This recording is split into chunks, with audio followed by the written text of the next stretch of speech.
लोगोफोर लोगोफोर दिनै जोंफोरा मा होनो आं मिनिनायखौनो बर' खालामनो हायाखै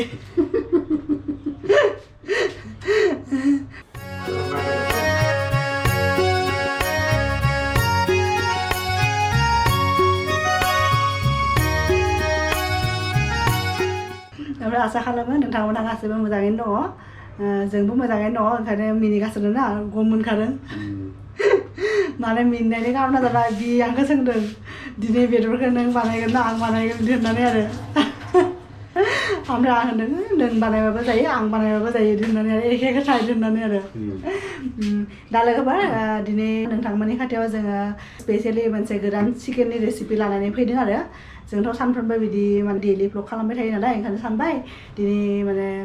जोंनि दिनै भिउवार्सफोरजों मोनसे स्पेसियेल चिकेननि रेसिपि आरो जायखौ होनो चिकेन करमा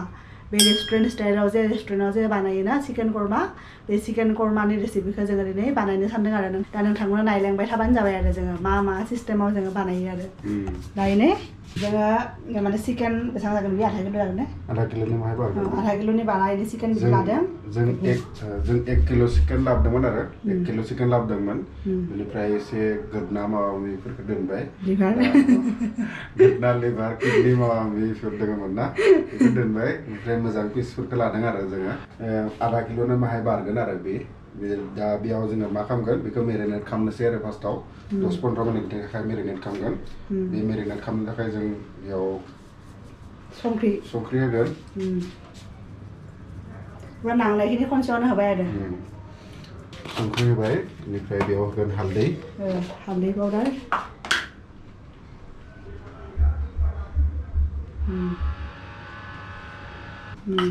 दा बेयाव चिली पाउडार माहाय होनोसै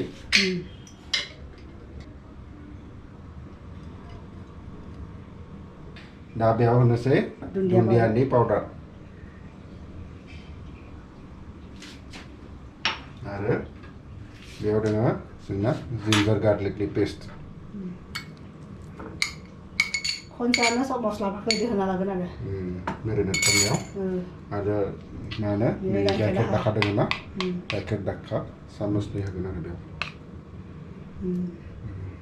एसे दा बेखौ मोजाङै मेरिनेट खालामना लाबानो जाबाय आरो दिनै पुरा गोथाव संना जागोन नामा ना आंसो संनांगोन नोंसो संगोन मेरिनेट खालामनायखौ खालामना होनोसै बेनिफ्राय संनायखौ नों संबानो जाबाय 50-50 बेखौ 50-50 खालामनांगौनो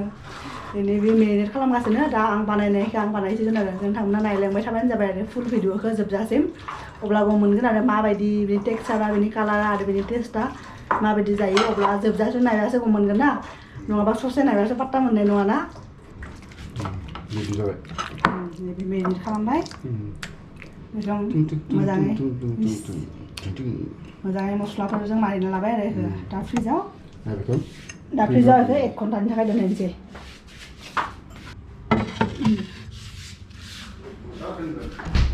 दा लोगोफोर बे चिकेनखौथ' 1 घन्टानि थाखाय दोनबाय मेरिनेट जानो 1 घन्टा बा 45 मिनिट्स आरो 45 मिनिट्स दोनबाबो जायो दा जोङो लोगोफोर नैबे सारायाव बिदि थाव होनानै गुदुं खालामना लादों दा बेनि उनाव नैबे थावआवनो जोङो नैबे सामब्राम गोजाखौ एवसिगोन आरो एवनानै बेखौ आरो थिखांना दोननांसिगोन गरमथार गरमबाबो दिनै जोङो बानायना जागोन होननानैनो बानायबाय आरो गरमबाबोथ' मानसिया जायालासेनो थागोन नामा ओरै थावा गुदुं जाबाय दा नैबे पियाजखौ नायदि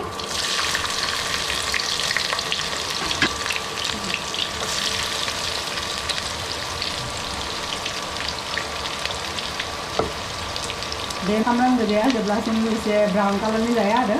अब्लासिम जों बेखौ एवबाय थानांसिगोन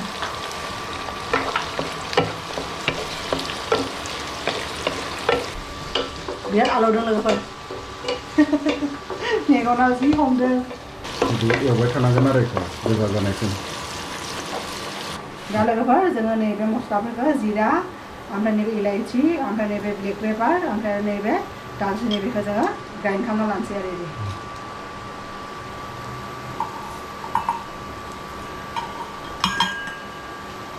बेनो लोगोफोर बेनो मस्लाया ini गुन्दै खालामना लाबाय आरो मस्लाखौ दा देखायनाया एसे दोननोसै फ्राय खालामनानै बेनि जोंना पियाजाबो एसे गोजा जाहांदोंमोन आलुनाया थांबायनो दा गैला फार्स्टआव ओरैबायदि आलौदोंना आंना इनि मोखांफ्राबो इनि खावलायफ्राबो जि आलौदोंमोन आरो मानोबा इदि जायोबा दाना माने मास्टार अइलजों इदि जिखि जाया बुस्थु फ्राय खालामबानो इदि जायो आरो आलु मेगनाबो आलौवो ओमफ्राय आंनाथ' एकदम खावलायफ्राबो एकदम बानलु नांनाय बायदि आलौखायो आरो इफोरो स्किनफ्रा बिराद सेनसिटिभ जाबाय खोमा दा मोनजोबबाय लोगोफोर दा बेखौ थिखांना दोननोसै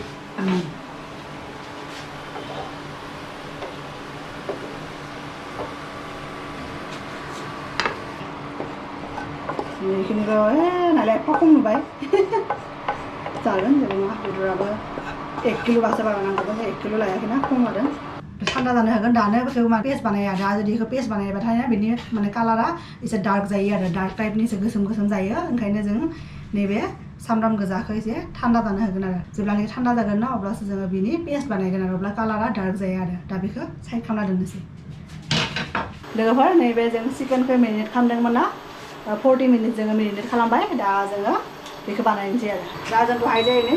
सामब्राम गोजा एवदोंमोन ना बे थावआवनो जोङो दा मस्लाफोरखौ होनानै बेदरखौ एवसिगोन आरो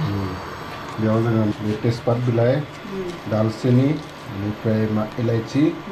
ब्लेक पेपार आरो बेनिफ्राय लं बेखौ होनानै एवगोन आरो थावा दुंबाय बेयाव होगोन जोङो तेजपात बिलाइ दालचिनि इलाइचि आरो लं आरो बेनिफ्राय ब्लेक पेपार फ्राय खालामना लागोन आरो बे बेदरा दङ ना एवनानै खालामनाय बेखौ होसिगोन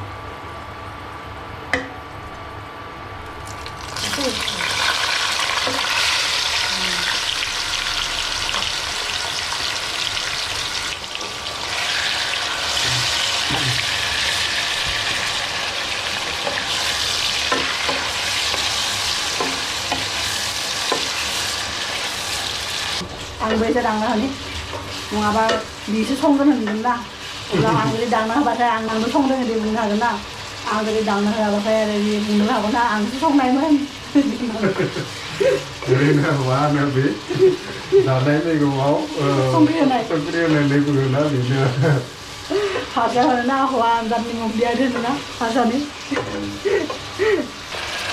बेखौ लासै लासै बिदिनो 10 मिनिटसो जों एवबाय थासिगोन आरो ओमफ्राय बेसेबां मिनिट खालामना दोनगोन 10 मिनिट्स दा जोङो नैबेखौ 10 मिनिटसो खालामना दोनगोन आरो नाय लोगोफोर आं नै गरम एफा गरम जादों बोथोरा थेवबाबो आं सुवेटारफोरखौ सुना होदों सुवेटार ओमफ्राय नैबे थान्दायाव गानग्रा जे ट्राउजार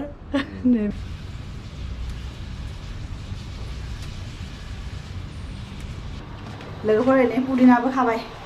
पुदिनानि साटनि जानोसै माबा बानलु हाइजें आरो सामब्राम गुफुरनि साटनि बानायनोसै आरो एवबाय थानाया 7-8 मिनिट जाबाय आरो थावाबो पुरा एक्सट्रा जानाय बायदि जादों बेदरनिफ्राय एक्सट्रा जानाय बायदि जादों आरो थावा बिदि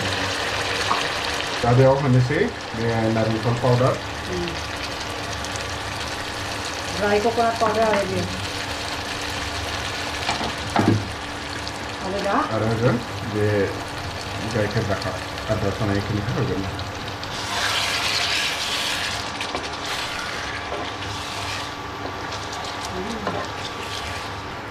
कालार होगोन मोजां मोनदों दा बिदिनो बेखौ एवबाय थासिगोन आरो खमसे खम आरो 10 मिनिट्स मिडियाम फ्लेम आरो मिडियाम टेम्पारेचाराव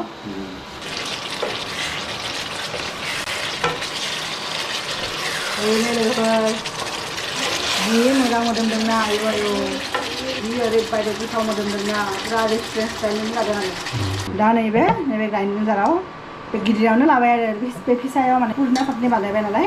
दा नैबे गिदिराव बेखौ सेपारेटलि नैबेखौ गुन्दै खालामना लानोसै आरो बे काजुखौ बिदि पेस्ट बानायना लाबाय जि गुन्दै बानायना लाबाय दा नैबे बेहायनो आरो दा जों पियाजखौबो होनोसै पियाजखौ पुरा बारा गुन्दै खालामनाङा जास्ट 70% गुन्दै खालामनांगोन एसे माने गथा गथा नुनाय बायदि आरो नै बेबायदि नुबायना एनै दा बारा एकदम मिस मिस नङा आरो एसे गथा गथा नुनाय बायदि बिदि खालामबानो जाबाय आरो दा जों नैबे जि पियाज आरो काजुनि पेस्ट दा बेखौ जों नैबेहाय होनोसै आरो बेदराव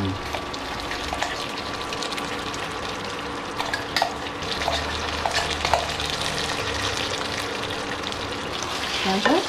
दांना होनोसै आरो दासिमबो जोङो बेदराव दै होआखै दा एसे उनाव जोङो दै होगोन आरो बेहाय दा बेखौ आरोबाव 5 मिनिटसो खोबना दोनबाय आरो नाय लोगोफोर बे रोखा जादों बे बेदरफ्राबो बेदरनिफ्राय ओंखारलांदोंना बे रोखा बेदरा बाहाय मोनबाय आरो दा बे मस्ला माबा खालामनायाव लोगोफोर फाइनालि जों ओंखाम खुरबाय दा ओंखाम जानो जिरायबाय आरो बेदरा इथिं नैबे जाबाय पुदिनानि चाटनि पुदिना दुन्दिया ओमफ्राय हाइजें बानलु आरो सामब्राम गुफुरनि चाटनि नैबे जोंनि थाइजौ आसार ओमफ्राय आरो ओंखाम आरो सिम्पोल नङा आरो जों बे बेदरा दंखायो दा जानानै माने रिभिउखौ होनोसै आं चिकेन फरमाया इट लुक्स भेरि याम्मी नाय लोगोफोर दा लुगैदे मालाबा लोगो मोनबा नोंथांमोनखौ जाहोगोन आरो बिदिनो संनानै आं लेग पिस गाननो हागोन ना आं लेग पिस मोजां मोनो आरो बिदिनो वाव जि मोजां जादों माने